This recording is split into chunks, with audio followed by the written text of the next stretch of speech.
Good morning. I'm Sue Kahn. I'm Executive Director for National Tay-Sachs and Allied Diseases Association. I came all the way down Beacon Street, about 5 miles, where the national organization is located there. And I guess these days you could call it the global organization because we really connect with people from all over the world. And I want to thank Florian for inviting me. We met probably about 2008, started working on the Tay-Sachs Gene Therapy Consortium, and I've been hearing about ALD Connect, and I think it's been really exciting. I've been wanting to learn more about it, so I hope to get to meet many of you. And you know, for everybody who's spoken, we have something in common. And Jen, I really admire everything that you've done and how far, that pipeline was amazing. And, hearing Anna talk about philosophy of care, that's something we do.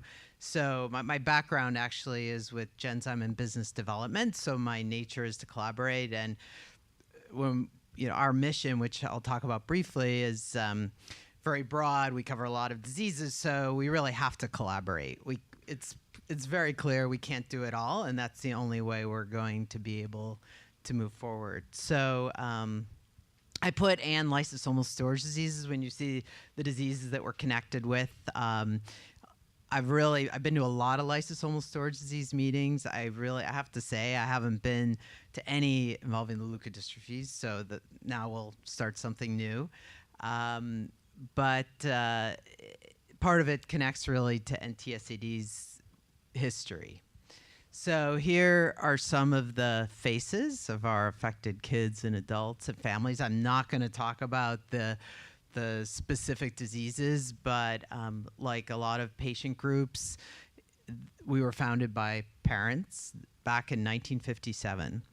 And it was parents whose children were affected by Tay-Sachs disease. And the one thing that all our diseases have in common is they're genetic neurodegenerative diseases that are fatal in children and progressively debilitating in adults. And so at the time the organization was founded, the parents got together, and at that point in time, they used to bring their kids. It was founded in New York, to Kingsbrook Hospital, and very different today where parents care for their children at home. But the first thing that the organization did was to fund research to say, we don't even understand anything about this disease. And so they funded research to identify the missing enzyme. This was in Tay-Sachs disease, so in 1969, which led to carrier screening tests. First in 1971 was the first carrier screening in the Ashkenazi Jewish community, where Tay-Sachs has a carrier rate of 1 in 27 compared to 1 in 300 in the average population. And so that's really, so NTSAD's background is really very different than today. A lot of patient groups they're focused on research, and for very understandable reasons. But our background, while founded by parents, there were very different tools in that day, very different ways to understand diseases, very different things you could do, but very important funding of this research that led to carrier screening in the high risk. So focused on the Ashkenazi Jewish community, and there's a few other small ethnic groups where there's also higher risk, like Cajun. There's a small French-Canadian group. Someone pointed out to me there was a paper written about in the Amish community, I believe, and there's actually an Irish carrier screening study going on now. So over the years, really what happened is that we developed the family support area, which I'll talk a little bit more about, and then really getting into research towards treatment, but really starting with thinking about prevention. And even today for our diseases, as we say, prevention is the only cure, because we don't have any treatments. So today, our mission is around leading the fight to treat and cure, and these 4 diseases are the ones we focus mainly on: Tay-Sachs, GM1, Canavan, Sandhoff, and related genetic diseases, and supporting effective families and children in leading fuller lives. So Tay-Sachs, GM1, Sandhoff are the gangliosidosis, and Canavan came into our family because back in the 80s, there were some families who really connected to our family support. and they couldn't find anywhere else to go, and they felt comfortable with our families. And while there's a lot of differences between Tay-Sachs and Canavan disease, at the end of the day, there are a lot of things that we have found in common in research, but it really started out from the families connected on a very personal level. So that's still our family today. And of course, over the years, like I looked at a listing. I started there about 9 years ago, but 10, 20 years ago, we had families, Batten disease, Gaucher disease, Fabry disease.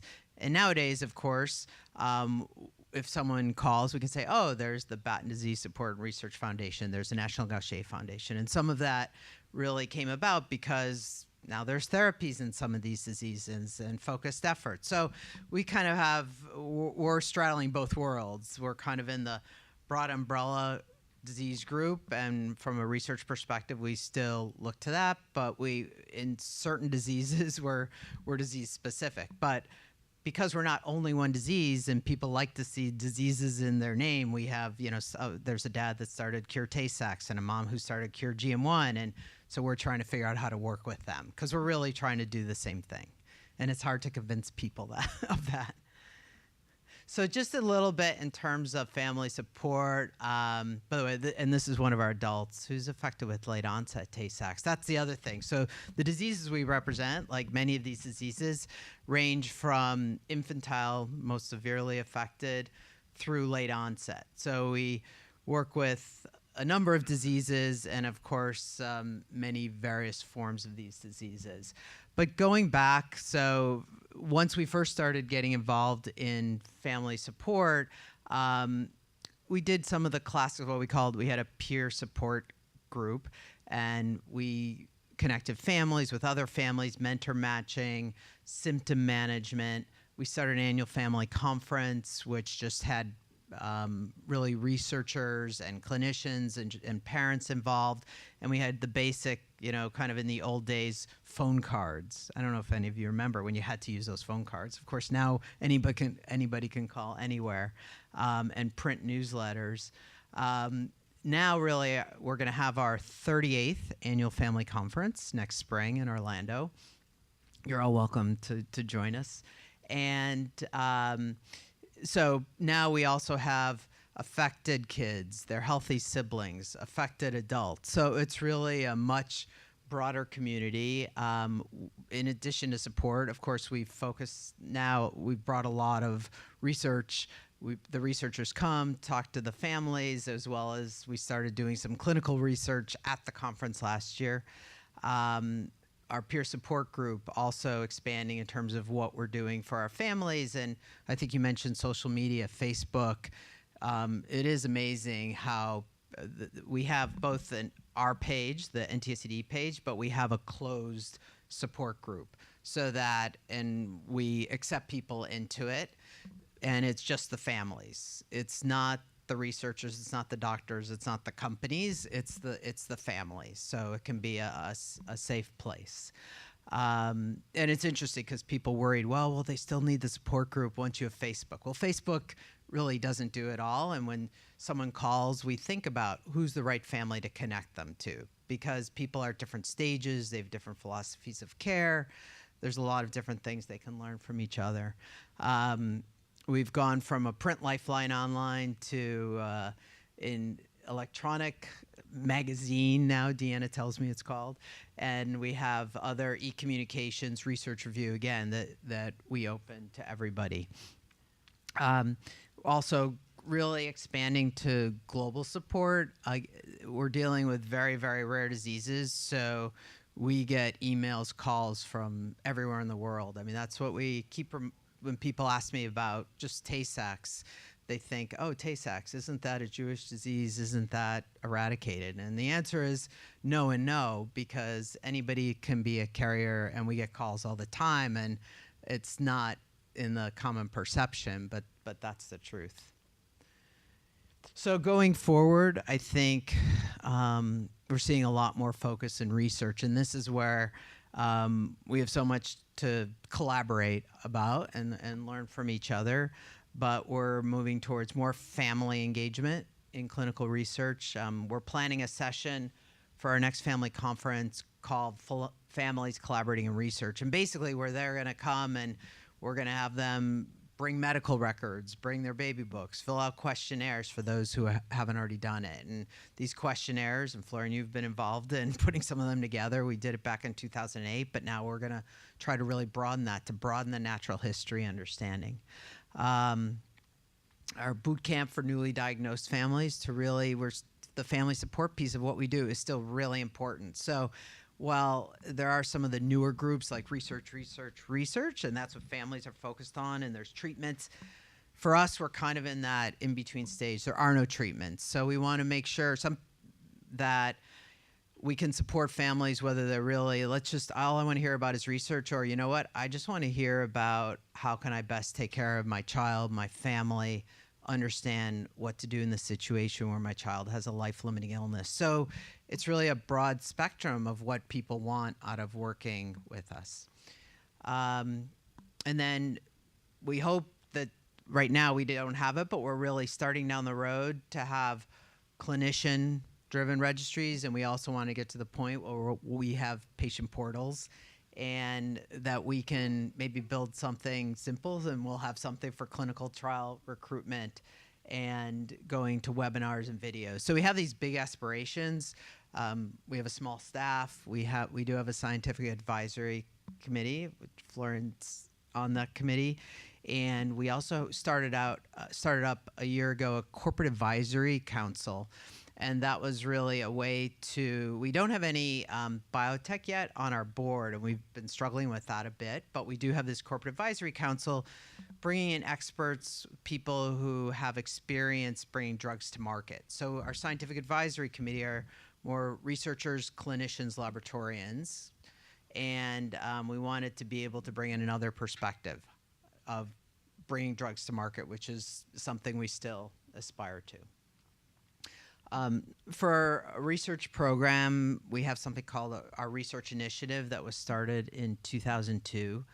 And it really started up mostly around funding basic research with the belief that then they'll go on to get funded by NIH or people that can offer them larger grants. I mean, our grants have been anywhere, they've been very modest, 1 to 2 year grants. And the one area where we've made a bigger commitment, which I'll talk about just a little bit later, around the Tay-Sachs Gene Therapy Consortium, where I think we've probably made over the last 10 years, I think probably about half of our $3 million in grants has gone to the Tay-Sachs Gene Therapy collectively over a period of time. But as you can see here, the funding has touched on a number of therapeutic areas: gene therapy, stem cells, small molecules. This clinical trial readiness that we've started to talk about, really kind of an evolution of our research strategy. I'll mention some of the new grants that we've awarded. One thing I didn't put here is also around newborn screening. We just awarded a grant for newborn screening, and I was really excited to see the news about the ALD, and actually I signed the petition that they were passing around for that. So that was great news. And I think any success in any rare disease is kind of a success for everybody. It lifts the boat, and so that's good. So our numbers are smaller than FARA, but we've awarded over $3 million in grants the last 13 years, and I haven't had time because of all the other things going on, but I'm sure the number's much higher than the collective $10 million in funding. It's maybe double by now. So a couple years ago, I worked with one of my former Genzyme colleagues on updating our research strategy, and we went to biotech companies and said, what could we fund that would be valuable to you? And it was really a similar story, like, oh, well, the patients. If you had a better understanding of the disease and the natural history, it was the same exact thing that you said. That would be really valuable to us because that's the part we don't know. So as a result of that, we thought about, and using these business development terms, leveraging resources to de-risk project. They're all about de-risking. And so we thought about, well, what do we have to bring to this? And really, when we thought about it, we have a network to a lot of the experts. Obviously, the connection with the patients. There are animal disease models that exist, have a lot of information about diagnostics expertise. And NTSAD has a lot of people have heard of it. We've been around since 1957, and so we've really got a big network.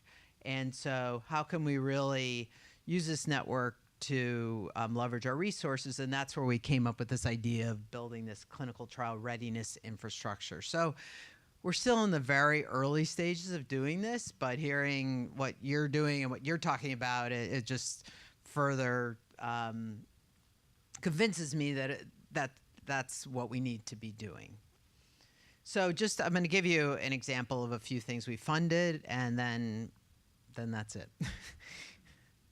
So we were awarded 5 grants in the spring, and one of them is, since I did want to talk about Canavan disease, is a natural history of Canavan disease through development of an international registry. And I think one of the things I want to point out that's on top in light writing is we co-funded with the Canavan Foundation. A couple of years ago, we funded something with Hunter's Hope. I mean, if we have a project, again, because we're on the small side and the belief is in collaboration, if there are other groups that are interested in funding with something with us, all the better. And so I think the goals of this proposal are really kind of consistent with what you want to do in a natural history around for an electronic database, prospective understanding of the disease, biorepository, really seeing if you can identify clinical endpoints. And what's nice about this is it also leverages a year ago, we were part of, I don't know if you've heard of the $1 million bike ride that University of Pennsylvania Orphan Disease Center has had. They just had their second one. And through the first year, we were able to award a grant, leverage their resources that went to Dr. Annette Bly in Germany on this Canavan disease. So together with this grant, which also involves Mass General, we really hope to bring that together to really develop a robust patient registry and natural history. Secondly, for late onset,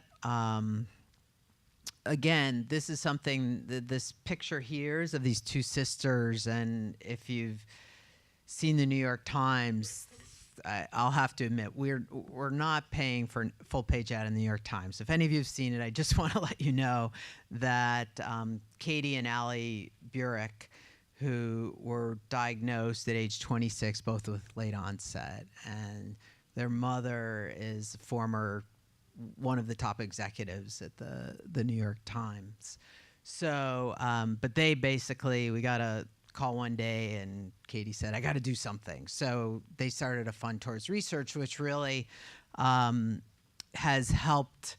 I mean, I think the time is right for late onset where we have the ability to do something. And here we're working as a team across institutions to be able to identify outcome measures in late onset, get more clear on natural history and biomarkers. So very excited about moving forth on this project. And and then I had wanted to just mention, because the Tay-Sachs gene therapy, I think for many years, it was kind of the one program that was closest to a clinical trial. It's been a challenge. I mean, gene therapy, I think, as you know, is a challenge. But there's been an international team working since 2007. Great animal model results, but hard to translate. So we are hopeful we'll move past this preclinical point very shortly. And NTSAD has played a role in funding and really collaborating with the investigators around natural history, even trying to assess the market, trying to use some of my former corporate contacts to see if how can we get them interested in it. And so I heard yesterday, I'm sorry I missed it, about bringing biotech into the equation, but we hope with our corporate advisory council that they can help us do that. We got orphan drug designation, and so we're still hopeful. The road is never a straight one, but we do hope to get there. So that's the last slide, and just want to say that I hope this is just the start of working with many of you in ALD Connect. Thank you. Oh, I have one more thing. This is my prop. For those of you in Boston, we have an annual fundraising event called Imagine and Believe. And, again, we don't have any treatments. Our families are spread all over the world. But for the last 8 years, I think we've been bringing together people in the Boston rare disease community. So it's a mixture of family, supporters of NTSAD, biotech companies, clinicians, scientists. So I have invitations with me. It's November 5th, if any of you would like to attend. Thank you.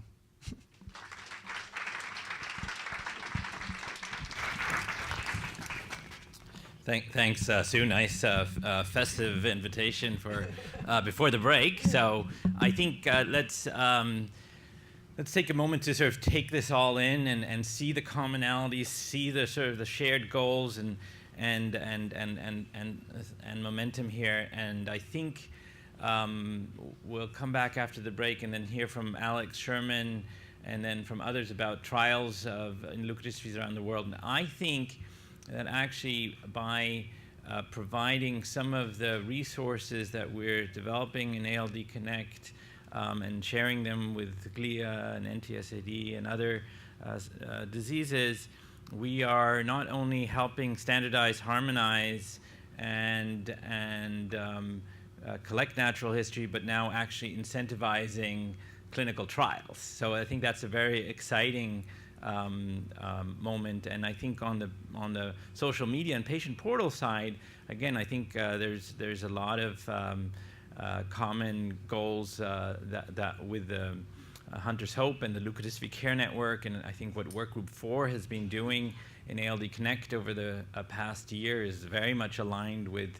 what you're doing. And I think we want to keep in mind that if possible, let's avoid duplication and learn from each other, because maybe we can be faster and maybe we can, serve the people who are affected better. So that's the goal. So maybe let's do a 15-minute break and grab coffee and come back, because I think there's a lot more to talk about. Thank you.